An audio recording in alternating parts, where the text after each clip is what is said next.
తలసరి ఆదాయంలో దేశంలోనే తెలంగాణ నెంబర్ 1 అని డిప్యూటీ సీఎం బట్టి విక్రమార్క అన్నారు. బ్యాంకర్లతో నిర్వహించిన సమావేశంలో ఆయన మాట్లాడారు. వ్యవసాయం, పారిశ్రామిక, సేవా రంగాల్లో తెలంగాణ తొలి స్థానంలో ఉందని చెప్పారు. కర్ణాటక, హర్యానాను అధిగమించి తెలంగాణ రికార్డు సాధించిందని పేర్కొన్నారు. వార్షిక రుణ ప్రణాళికలో రాష్ట్ర మొదటి క్వార్టర్లోనే 33.64% సాధించింది. ఇందిరమ్మ ఇండ్లకు, స్వయం ఉపాధి పథకాలకు రుణాలు ఇవ్వాలి. వ్యవసాయ అనుబంధ రంగాలకు విరివిగా రుణాలు ఇవ్వండి. ఆస్తుల తాకట్టు, ఫిక్స్డ్ డిపాజిట్ల పేరుతో రైతులను ఒత్తిడి చేయవద్దు. వ్యవసాయ రంగాన్ని ఆర్థిక వ్యవస్థకు వెన్నెముకగా భావిస్తున్నాం. అన్నదాతల పక్షాన రుణమాఫీ, రైతు భరోసా పేరిట బ్యాంకులకు రుణాలు జమ చేశాం.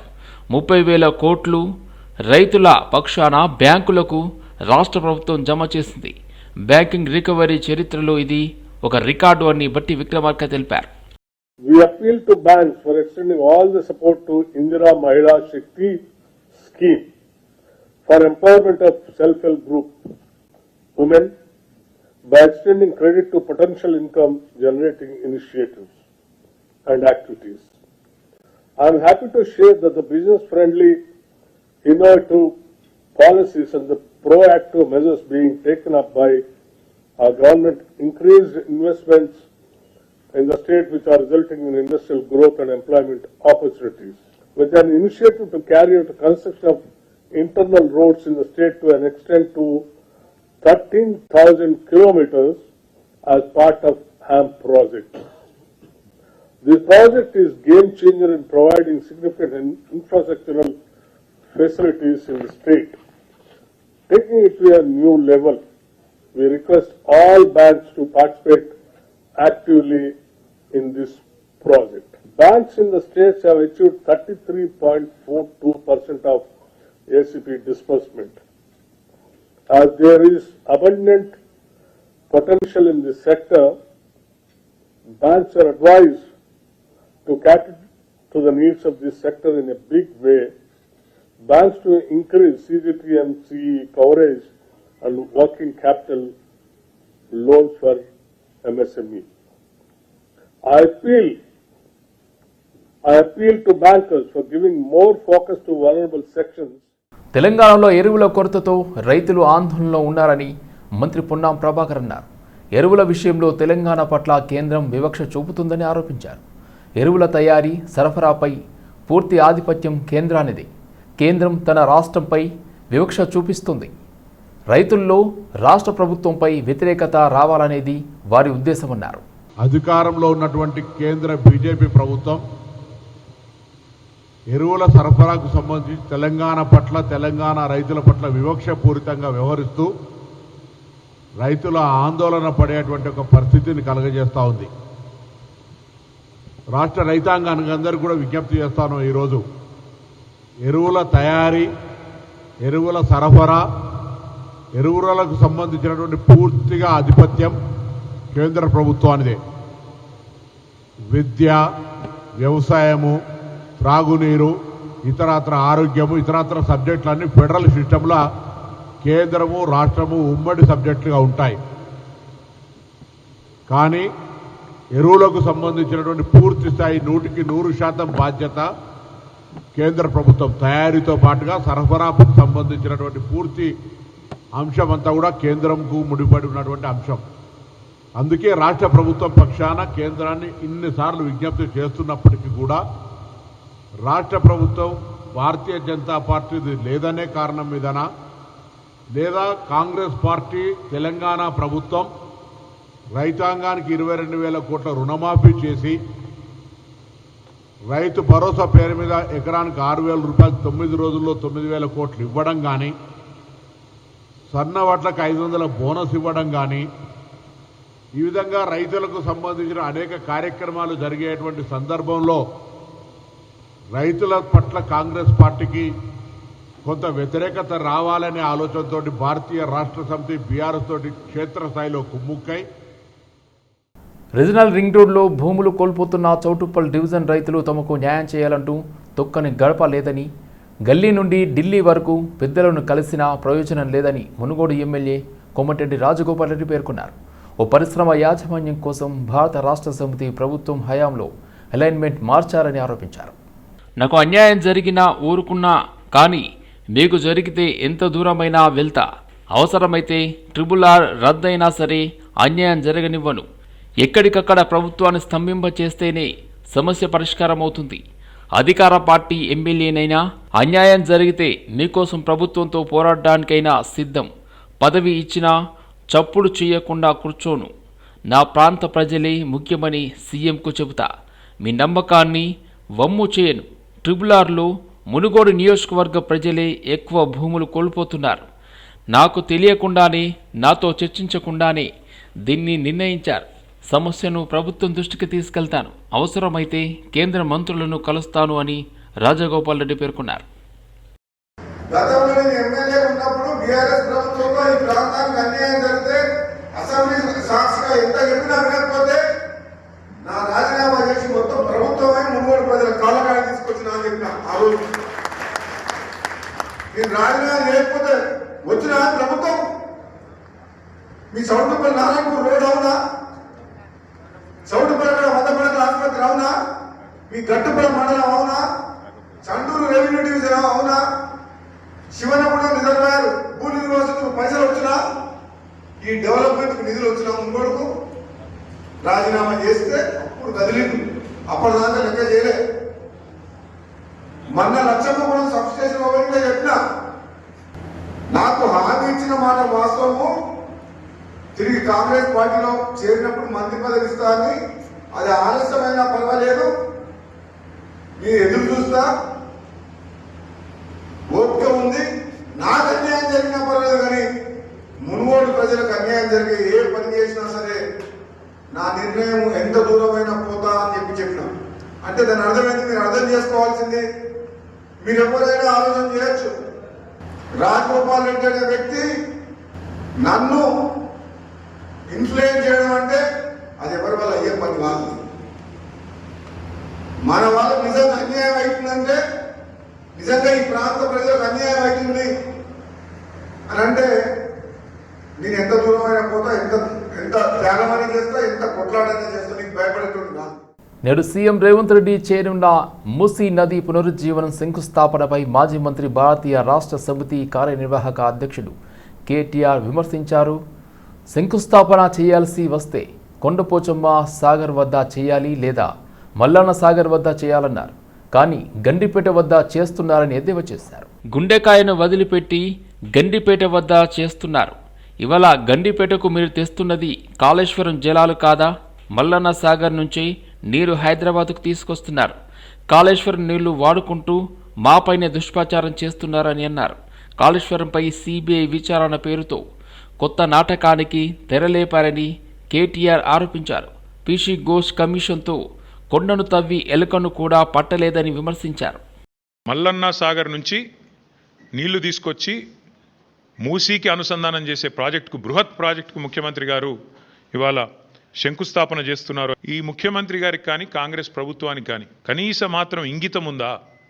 కనీస మాత్రం సోయి ఉందా మీకు? కేసీఆర్ గారు కట్టిన అదే కాళేశ్వరం ప్రాజెక్టు మీద ఆధారపడ్డ మూసీ జలాల అనుసంధానం అని పెట్టి ఇవాళ శంకుస్థాపన చేస్తూ ఉన్నారు. ఇక్కడ విచిత్రం ఏంటంటే, కాకపోతే ఎవరైనా మనిషి జ్ఞానం ఉన్నవాడైతే తల దగ్గర శంకుస్థాపన చేస్తారు. తల దగ్గర చేస్తారు. ఎక్కడైతే నీళ్లు ఉన్నాయో, ఎక్కడి నుంచి అయితే నీళ్లు తేవాలనుకుంటున్నారో అక్కడ శంకుస్థాపన చేస్తారు. కేవలం తలా తోక లేని వాళ్ళే తోక దగ్గర చేస్తారు. ఎందుకంటే బాధ ఏముంది ఈయనకి? మల్లన్న సాగర్ దగ్గర పోయి శంకుస్థాపన చేస్తే ఏం చెప్పాలా? ఎదురుగా కళ్ళు దొబ్బినాయా, నీకు కనబడతలేవా, అవి కాళేశ్వరం నీళ్లు కాదా అని ప్రజలు అడుగుతారు, రైతులు అడుగుతారు. ఇవి కాళేశ్వరంలో వచ్చిన నీళ్లు కావా అని సోయినవాడు ఎవడైనా అడుగుతాడు. ఎందుకంటే కాళేశ్వరం కొట్టుకపోయింది, కాళేశ్వరం ఇదైంది అదైంది అని దిక్కుమాలిన మాటలు మాట్లాడిందే మీరు. ఎన్ని రోజులు కాళేశ్వరం కూలేశ్వరం అయిపోయిందని వాగిన నోళ్లే ఇవాళ అదే కాళేశ్వరం నీళ్లు తీసుకొచ్చి హైదరాబాద్ ప్రజలకు మేము గోదావరి నీళ్ళు అందిస్తామని చెప్తున్నారు. అంటే ముఖ్యమంత్రి కానీ ఈ ప్రభుత్వం కానీ చెప్పకనే చెప్పినట్టు అయ్యింది. కాళేశ్వరం మరి తెలంగాణకు కల్పతరువు, తెలంగాణకు కామధేనువు అని మొదటి నుంచి మేమేదైతే చెప్తున్నామో అది అక్షర సత్యం అని కాంగ్రెస్ ప్రభుత్వమే ఇలా ఒప్పుకున్నట్టు అయింది. మా భువనగిరి యాదాద్రి జిల్లా గంధమల్ల రిజర్వాయర్ కూడా ముఖ్యమంత్రి గారు శంకుస్థాపన చేసి భారీ సినిమా డైలాగులు కొట్టినారు అక్కడ కూడా, నేను పూర్తి చేస్తాను అని. ఎక్కడికి వస్తున్నాయి, ఎక్కడి నుంచి వస్తున్నాయి గంధమల్లకు నీళ్లు? అదే కాళేశ్వరంలో అంతర్భాగమైన కొండపోచమ్మ సాగర్ నుంచే కదా దానికి కూడా నీళ్ళు వచ్చేది. ఇవాళ మల్లన్న సాగర్ నుంచి గండిపేటకు నీళ్లు తరలించి శంకుస్థాపనలు, ఆ రోజు కొండపోచమ్మ సాగర్ నుంచి గంధమల్లకు నీళ్లు తరలించడానికి శంకుస్థాపనలు, మరొక వైపేమో కాళేశ్వరం మీద శాపనార్థాలు. బీసీ డిక్లరేషన్ పేరుతో ద్రోహం చేసిందని ఆరోపించారు రామచంద్రరావు. తెలంగాణ బీసీలను కాంగ్రెస్ మోసం చేసిందని విమర్శించారు. బీసీలకు 42% రిజర్వేషన్లు కల్పించకుండా కామారెడ్డి గడ్డ మీద మాట్లాడే అర్హత కాంగ్రెస్కు లేదన్నారు. పంచాయతీ ఎన్నికలు నిర్వహించకపోవడం వల్ల రాష్ట్రానికి రావాల్సిన 3,000 కోట్లు ఆగిపోయాయని చెప్పారు. సెప్టెంబర్ 17న తెలంగాణ విమోచన దినోత్సవ వేడుకలకు రాజ్నాథ్ సింగ్ వస్తున్నారని, అటల్ బిహారీ వాజ్పేయి విగ్రహాన్ని ఆవిష్కరిస్తారని పేర్కొన్నారు. మీరు కామారెడ్డి డిక్లరేషన్లోనే 42% డిక్లేర్ చేసినప్పుడు ఇవన్నీ కూడా పట్టించుకొని న్యాయమైనటువంటి ఒక ఇన్ని చూసుకొని చెప్పిన అనుకున్నాం. మేమైతే ఊరికి అట్లా ప్రజల్ని మోసం చేయడానికి చెప్పినట్టు మేము అనుకోలే. కానీ ఈరోజు ప్రజలు గమనించారు, తెలంగాణ బీసీలు గమనించారు. మీరు ఆ రోజు కామారెడ్డిలో చేసినటువంటి బీసీ డిక్లరేషన్ కాదు, అది బీసీ బిట్రయల్, అది బీసీ ఘోషణ కాదు, బీసీకు ద్రోహం అనే విషయాన్ని కూడా ఈరోజు నేను చెప్తా ఉన్నాను. కాంగ్రెస్ పార్టీకు నిజంగా చిత్తశుద్ధి ఉంటే ఈ 2 సంవత్సరాలు దాటిపోయిన తర్వాత ఇంతవరకు దానిపైన ఆలోచన ఎందుకు రాలేదు కాంగ్రెస్ పార్టీకు? బిల్లు తీసుకువచ్చారు, బిల్లు బీజేపీ సపోర్ట్ చేసింది. మా రాకేష్ రెడ్డి గారు ఉన్నారు, మా ఎమ్మెల్సీలు ఉన్నారు, కౌన్సిల్ సపోర్ట్ చేశారు, మా అసెంబ్లీలో సపోర్ట్ చేశాం. ఇప్పుడు మీకు కేంద్రం ఎక్కడ అడ్డం వచ్చిందండి? మీరు అమెండ్మెంట్ చేశారు, గవర్నర్కి పంపించారు బిల్లు, వారి దగ్గర ఉన్నది, అది రాగానే మీరు అనౌన్స్ చేయండి. గతంలో కూడా మీరు చెప్పింది అదే. మీరు చిత్తశుద్ధి ఉంటే అమెండ్మెంట్ చేసి నోటిఫికేషన్ ఇవ్వాలి. మీరు ఇప్పుడు కూడా మీరు రాజకీయం చేస్తా ఉన్నారు. అదే కామారెడ్డి గడ్డ మీద మీరు 42% మీరు ఇస్తా అని చెప్పారో, ఏ రోజైతే 42% మీరు ఇస్తారో అప్పుడే మీకు కామారెడ్డి గడ్డ మీద మాట్లాడే అధికారం ఉంది. అప్పటి వరకు లేదని చెప్పేసి కూడా ఈరోజు కాంగ్రెస్ పార్టీకి చెప్తా ఉన్నాను. 2 ఏళ్ళు అయిపోయినాయి. ఎంపీటీసీ జెడ్పీటీసీ వాళ్ళ టర్మ్ కూడా అయిపోయింది. ఇంతవరకు మీరు ఎన్నికలు పెట్టట్లేదంటే ఎంత నష్టము ఈ రాష్ట్రానికి కూడా చూడాలి. 73rd, 74th అమెండ్మెంట్లో రావాల్సినటువంటి ఒక నిధులు ఏది ఉన్నాయో అవి కూడా ఆగిపోయినాయి. ఇప్పుడు 3,000 కోట్లు రావాల్సింది. ఇది ఎవరు భరిస్తారు? మీరు చేసిన తప్పుకు రాష్ట్రం ఎందుకు వాళ్ళు సఫర్ కావాలి? కర్నూలు ఉల్లి మార్కెట్ యార్డ్ను సందర్శించారు ఏపీసీసీ చీఫ్ వైఎస్ షర్మిలారెడ్డి. ఉల్లికి అందుతున్న గిట్టుబాటు ధర మీద రైతులతో చర్చించారు. ఉల్లి రైతులకు వెంటనే క్వింటాల్కు 2,500 గిట్టుబాటు ధర ఇవ్వాలని డిమాండ్ చేశారు వైఎస్ షర్మిల. పోనీ మీరిచ్చిన 1,200 గ్యారంటీకి మీరైనా ఇంతవరకు ఒక్కరికైనా ఒక్క అకౌంట్లో అయినా డబ్బులు ఎందుకు వేయలేదు? ఇక్కడ పండించిన రైతులందరూ 600కే అమ్ముకోవాల్సిన అవసరం ఎందుకు వస్తుంది? చంద్రబాబు గారు సమాధానం చెప్పాలి. మళ్ళీ చెప్తున్నా, చాలా మంది రైతులకి ఇక్కడ డిఫరెన్స్ అమౌంట్ వేస్తారు అన్న నమ్మకం లేదు. చంద్రబాబు గారు ప్రత్యేకంగా ఉల్లి రైతుల మీద దృష్టి పెట్టి ఆ డిఫరెన్స్ అమౌంట్ పడేటట్టు చేయాలి. ఎందుకంటే ఇంతవరకు కూడా ఒక్క రైతు అకౌంట్ లో కూడా ఆ 1,200 మొత్తము 1,200 ఎంతైతే చంద్రబాబు గారు చెప్తున్నారు మద్దతు ధర ఇస్తామని, 1,200 ఏ ఒక్క రైతుకి ఇవ్వలేదు. నిన్న కూడా ఇక్కడ చాలా స్టాక్ ఉందని చెప్తున్నారు. ఆ స్టాక్ నంతా దాచేశారని చెప్తున్నారు. ఆ స్టాక్ ఉన్నంత కాలం మేము ఎట్లా కొంటామని ఈ రైతుని సతాయిస్తున్నారని చెప్తున్నారు. ఇన్ని ఇబ్బందులు ఇక్కడ ఉన్నాయి. చంద్రబాబు గారు ప్రత్యేకమైన దృష్టి పెట్టాల్సిన అవసరం ఉంది. కాబట్టి చంద్రబాబు గారు, కాంగ్రెస్ పార్టీ డిమాండ్ చేస్తుంది, ఈ రైతులందరికీ కూడా ఏదైతే అసలు 1,200 సరిపోదని చాలా మంది రైతులు చెప్తున్నారు. కనీసం 2,000, 2,500 మద్దతు ధర ఉండాలి. లేకపోతే ఉల్లి పండించిన రైతులకి అసలు గిట్టుబాటు కానే కాదు అని చెప్తున్నారు. కాంగ్రెస్ పార్టీ ఇవన్నీ సమస్యలన్నీ విన్న తర్వాత చంద్రబాబు గారిని, కూటమి ప్రభుత్వాన్ని డిమాండ్ చేస్తుంది. అసలు మద్దతు ధరను కూడా పెంచాల్సిన అవసరం ఉంది. ఉల్లికి మద్దతు ధర కనీసం 2,400 రూపాయలైనా ఉండాలి అని కాంగ్రెస్ పార్టీ డిమాండ్ చేస్తుంది. ఇప్పుడు 1,200 ఏదైతే చంద్రబాబు గారు అంటున్నారో ఆ 1,200 వచ్చేటట్టు వెంటనే చర్యలు తీసుకోవాలని. బయ్యారం ఉక్కుపై కేంద్రం రాష్ట్ర విముఖత చూపటం సరికాదని ఆల్ ఇండియా జైహింద్ పార్టీ వ్యవస్థాపక రాష్ట్ర అధ్యక్షుడు ఎన్ దశరథ రామరెడ్డి ధ్వజమెత్తారు. బయ్యారం ఉక్కు తెలంగాణ హక్కని అన్నారు. ఈ మేరకు హైదరాబాద్ ప్రెస్ క్లబ్లో ఏర్పాటు చేసిన విలేకరుల సమావేశంలో వారు మాట్లాడుతూ బయ్యారం ఉక్కు కర్మాగారాన్ని ప్రారంభిస్తే 50,000 మందికి ఉద్యోగాలు వస్తాయన్నారు. అంతేకాకుండా 2 లక్షల కోట్ల రూపాయలపైనే ముడి ఖనిజం ఉందని ప్రభుత్వం అంచనా వేసిందని గుర్తు చేశారు. ఎన్నికల ముందు కేంద్ర రాష్ట్ర ప్రభుత్వాలు హామీలు ఇచ్చి ఇప్పటి వరకు ఆ ఊసే ఎత్తకపోవడం విడ్డూరంగా ఉందన్నారు. ఆంధ్రప్రదేశ్ రాష్ట్ర విభజన చట్టం 2014లో తెలంగాణ రాష్ట్ర అభివృద్ధికి పొందుపరిచిన విభజన హామీలు అని అన్నారు. బయ్యారం హక్కు కర్మాగారాన్ని ప్రారంభించకపోతే పెద్ద ఎత్తున ఆందోళన చేపడతామని ఆల్ ఇండియా జై హింద్ పార్టీ పిలుపునిచ్చింది. వాళ్ళ ప్రతినిధులుగా ఉన్నటువంటి ధర్మపురి అరవింద్ గారు కానీ, బండి సంజయ్ కానీ, జి కిషన్ రెడ్డి గారు కానీ, మాధవ్ కానీ, తెలంగాణ కోడలుగా ఉన్నటువంటి సీతారాం కానీ, నిర్మలా సీతారాం కానీ, వీళ్ళంతా ఏం చేస్తున్నారు? మీరందరూ ఒకటై ఆయన వద్దకు వెళ్ళి మీరు అందరూ ముక్త కంఠంతో మా తెలంగాణకు బయ్యారం కావాలి అని మోడీ గారిని అడిగితే ఇవ్వకుండా ఉంటాడా? మీరు ఆ ప్రయత్నం చేయటం లేదు. మోడీ గారిని చూసి మీరు భయపడుతున్నారు. మోడీ గారికి ఎందుకు ప్రేమ ఉంటుందయా? మీరు ఈ రాష్ట్రానికి చెందిన వారు, ఓట్లు అడుక్కునేవాళ్ళు, అధికారానికి వచ్చేవాళ్ళు మీరే పోయి మోడీ గారిని అడగాలి.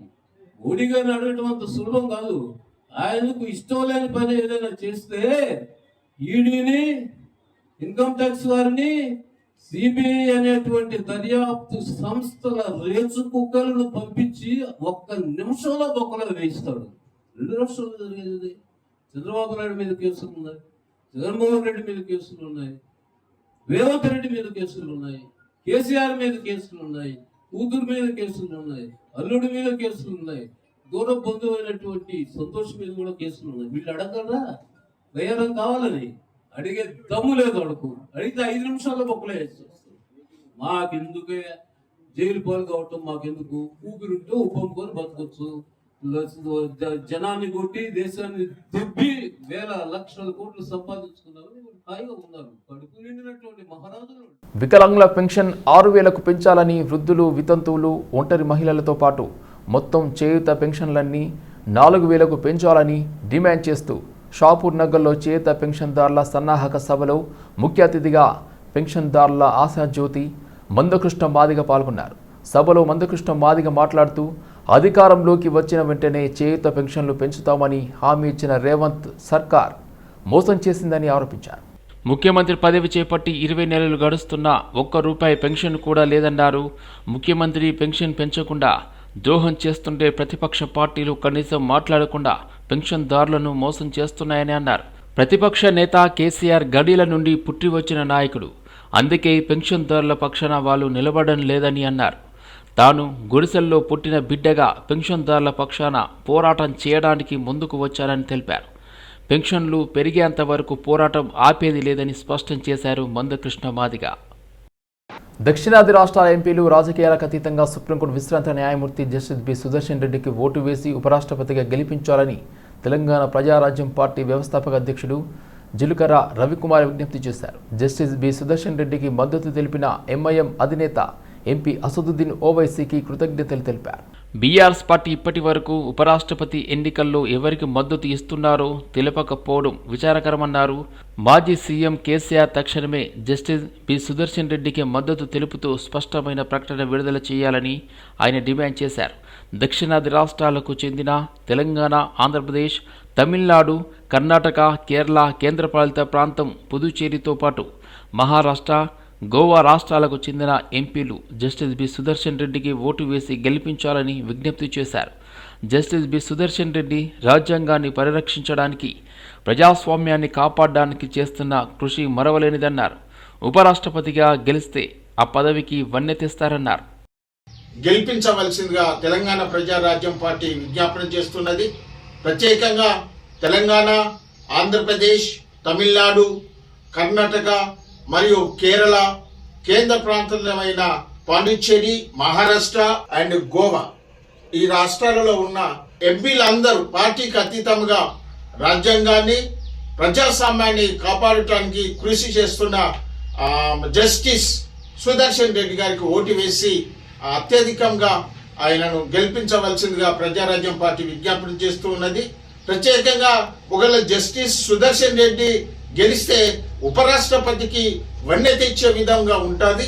9వ తారీఖున జరుగుతున్న ఈ ఎన్నిక భారతదేశానికి ఆశ్చర్యకరంగా అద్భుతకరంగా ఉండాలని అనేకులు ఆలోచించి జస్టిస్ సుదర్శన్ రెడ్డిని గాని గెలిపించాలని ప్రత్యేకంగా నిన్నటి దినమున ఓవైసీ ఎంఐఎం అధినేత అసాదుద్దీన్ ఓవైసీ గారు మద్దతు తెలిపినందుకు తెలంగాణ ప్రజారాజ్యం పార్టీ ధన్యవాదాలు తెలుపుతూ ఇక్కడున్న బీఆర్ఎస్ పార్టీ కూడా మద్దతు తెలపాలని కోరుకుంటూ ఇండియా కూటమి బలపరిచిన అభ్యర్థిగా జస్టిస్ బి సుదర్శన్ రెడ్డిని గెలిపించవలసిందిగా కోరుచున్నాం. జై